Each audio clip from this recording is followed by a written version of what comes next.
The year is 1941. The Kingdom of Yugoslavia had been invaded and now occupied by Axis powers.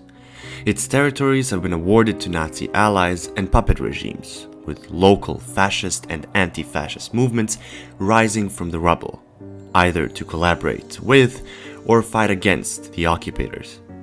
The three infamous movements were the Yugoslav Partisans, the Serbian Chetniks, and the Croatian Ustashe. In the following material, we will analyze and compare the actions, involvement, and collaboration of the Ustashe and Chetniks, two ideologically related yet inherently opposed ultranationalist movements, whose legacy continues up to this day, with many admirers and followers in modern-day Serbia and Croatia, with the communist partisans as their common enemy.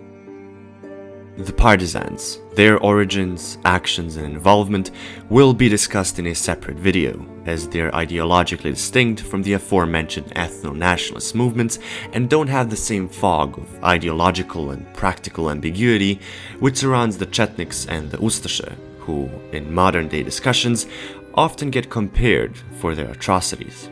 Yet, how comparable are the actions of these two movements really? How much do they genuinely have in common? How much did they really cooperate, and whose interests did they truly represent?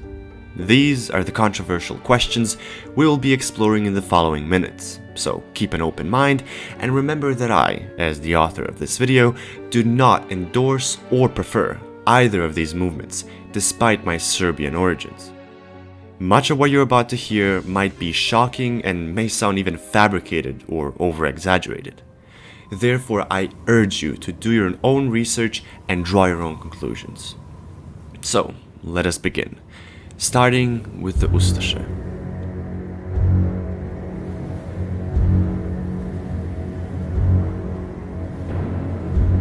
The name Ustashe is derived from the intransitive verb ustati, meaning to stand up, therefore bearing the connotation of rebellion and insurgency.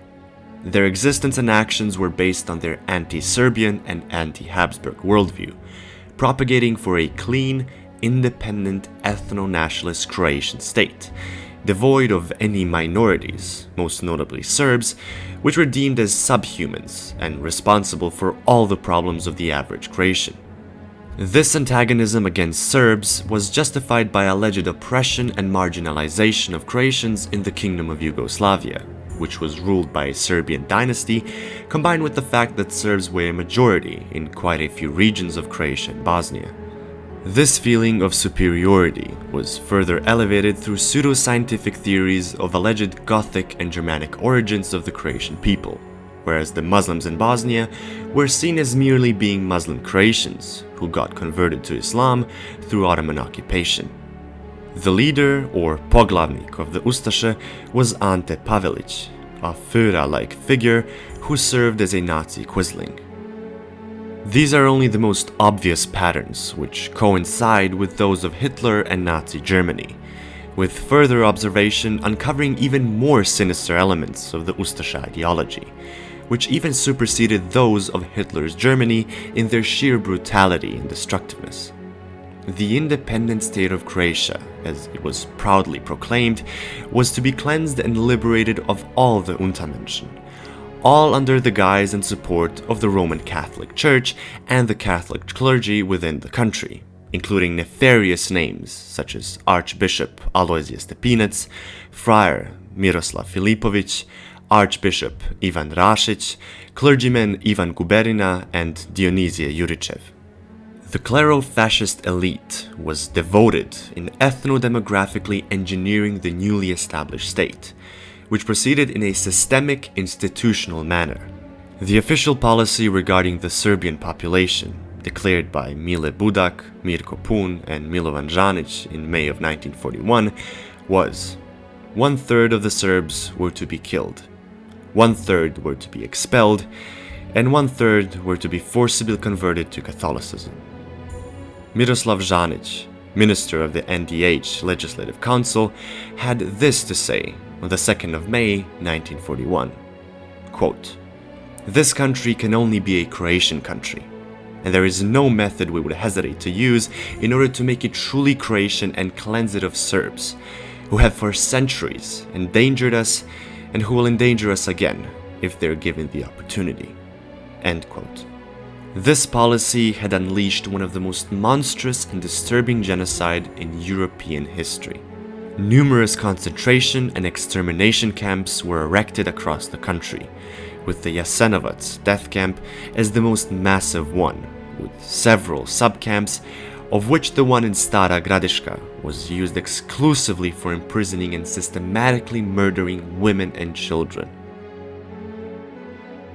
Whereas the number of victims is highly disputed and controversial, varying German and Yugoslav sources have cited numbers ranging from 300,000 to 700,000 victims of Ustashe genocide from 1941 to 1945. Skeptics and Holocaust deniers would set this number at under 100,000. The imprisoned Serbs, Jews, Romani, and communists were subject to abhorrent atrocities, including the process of making soap from victims who were boiled alive in handmade cauldrons, which are now permanently on display in the Donja Gradina commemoration complex. According to eyewitnesses, the Sava River was literally red from blood, with corpses deliberately sent to float down the stream, eventually to reach the Serbian border, many of which were killed with the specially designed Srbosijek, or Serb cutter. On Sundays, innocent local villagers were lured into their churches for quote-unquote prayer with Ante Pavelić, only to be massacred by Ustashe soldiers. A Gestapo report to Reichsführer SS Heinrich Himmler, dated 17 February of 1942, stated, quote, "Increased activity of the bands of rebels is chiefly due to atrocities carried out by Ustashe units in Croatia against the Orthodox population. The Ustashe committed their deeds in a bestial manner, not only against males of conscript age, but especially against helpless old people, women, and children. The number of Orthodox that the Ustashe have massacred and sadistically tortured to death is about 300,000. Major Walter Kleinberger, officer with the 714th Division, complained that Ustashe brutality, quote, was in defiance of all laws of civilization. The Ustashe murder, without exception, men, women, and children. This is how Hitler's plenipotentiary to Croatia, General von Hostenau, described the aftermath of slaughter committed by Jasenovac's concentration camp guards in a nearby village. Quote, "I saw in the Sava River the corpse of a young woman with her eyes dug out and a stake driven into her sexual parts. This woman was at most 20 years old, and she fell into the hands of these monsters. All around, pigs devoured unburied human beings. Quote-unquote fortunate residents were shipped in terrifying freight cars. Many of these involuntary passengers cut their veins during transportation to the Jasenovac's death camp." In contemporary Croatia, a member of the EU and NATO, remnants and direct descendants of the Ustashe are still very numerous and active, with revisionism and Holocaust denial accompanying their shameless promotion of Ustashe symbolism, uniforms, and flags, and even the infamous call "Za dom spremni," which is ignorantly used by youth and elders alike.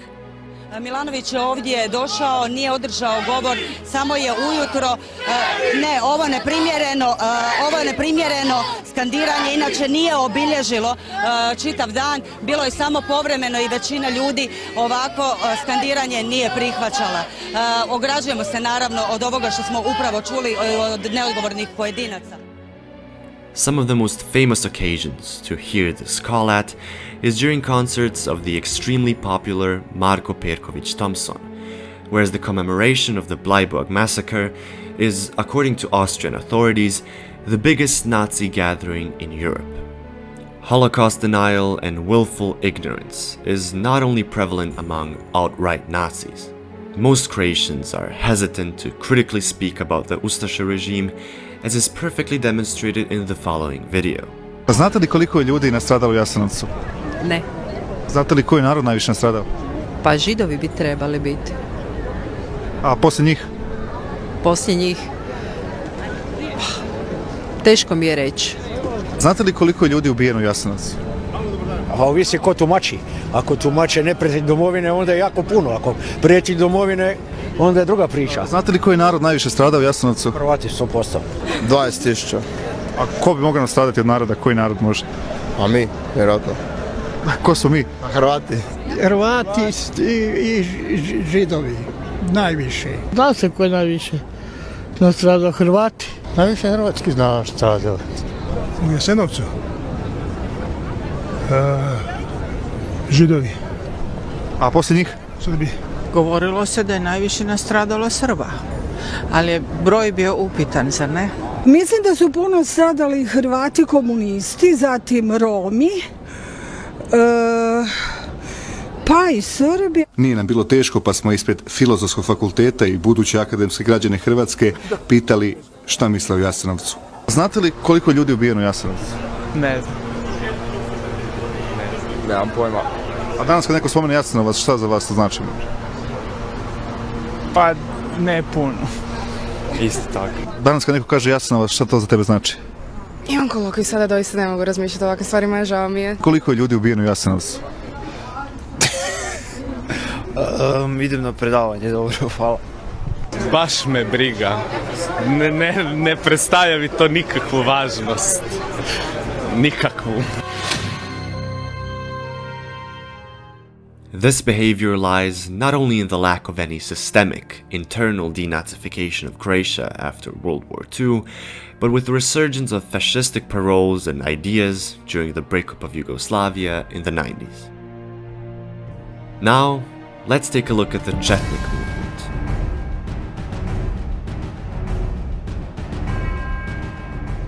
The Chetniks were a Yugoslav royalist and Serbian nationalist movement and guerrilla force during the occupation of Yugoslavia in World War II, founded by officers from the Yugoslav Royal Army.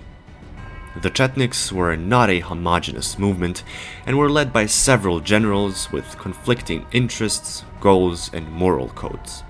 The largest and nowadays most celebrated fraction was the Ravna Gora movement, or Ravnogorci, from General Draža Mihailović. The Chetniks initially collaborated with the Partisans for a very short period of time. However, drastic ideological differences put them at each other's gunpoint very quickly, leading to an undying guerrilla conflict between the two movements. The most infamous and nefarious fractions include the Black Chetniks of Kosta Pečanac, the Serbian Volunteer Corps of Dimitrije Ljotić, and the Serbian State Guard of Nazi Quisling Milan Nedić, who are, for the most part, publicly denounced as traitors and Nazi collaborators loyal to the occupators. These select groupations, together with many other smaller ones within the independent state of Croatia, are recorded to have tactically and selectively collaborated with the Germans, the Italians in Montenegro and in Dalmatia, and the Ustashe themselves. Apologists would argue that this selective collaboration was a necessity, on one hand to quote-unquote use the enemy, and on the other hand because of the persistent and brutal retaliation of Nazi German forces.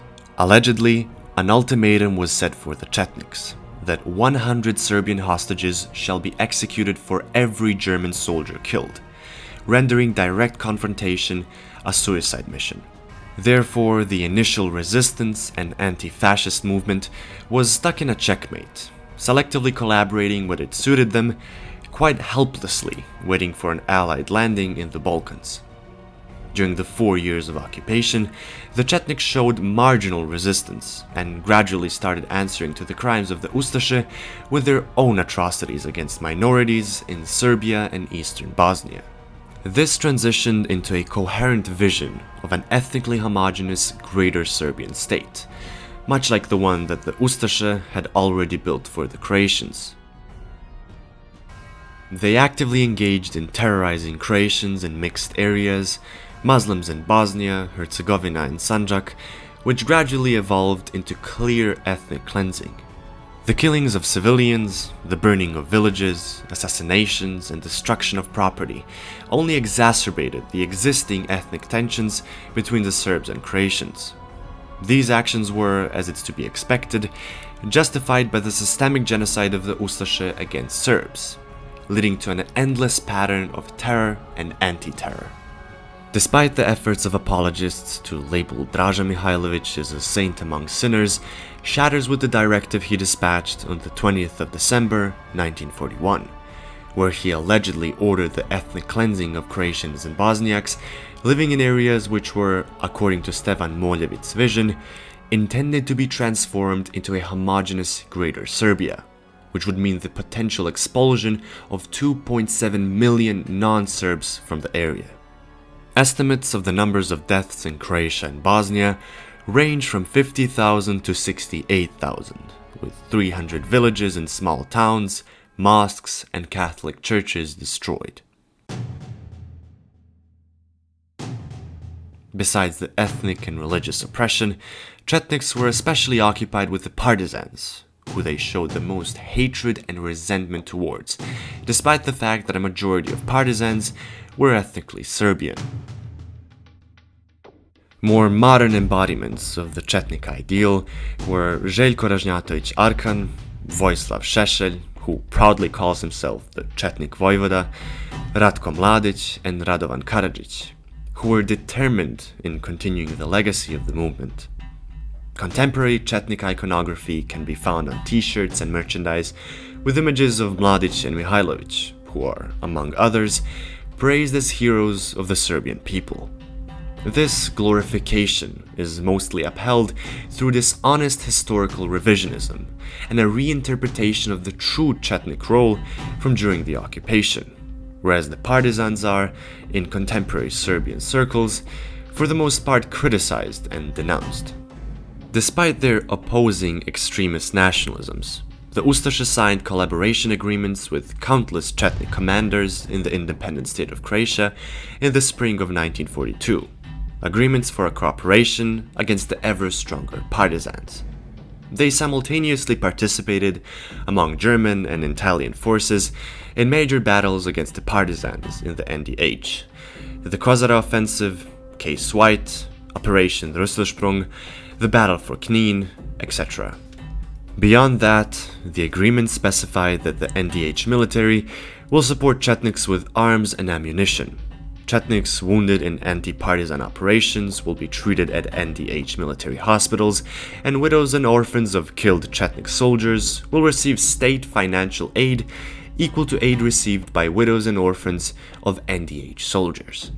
This dubious relationship can be summed up in one photo of Chetnik commander Uroš Drenović and his men drinking with the Croatian Home Guard and Ustashe troops. I will leave the power of interpretation up to you, dear viewer, to judge between the two evils and come to a conclusion as to who was worse and more sinister of the two.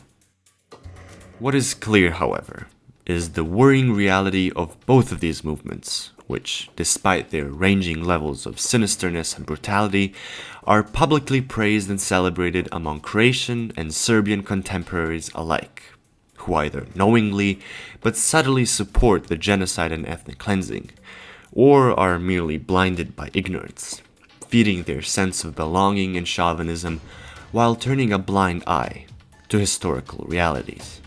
And frankly, I'm not sure which is worse.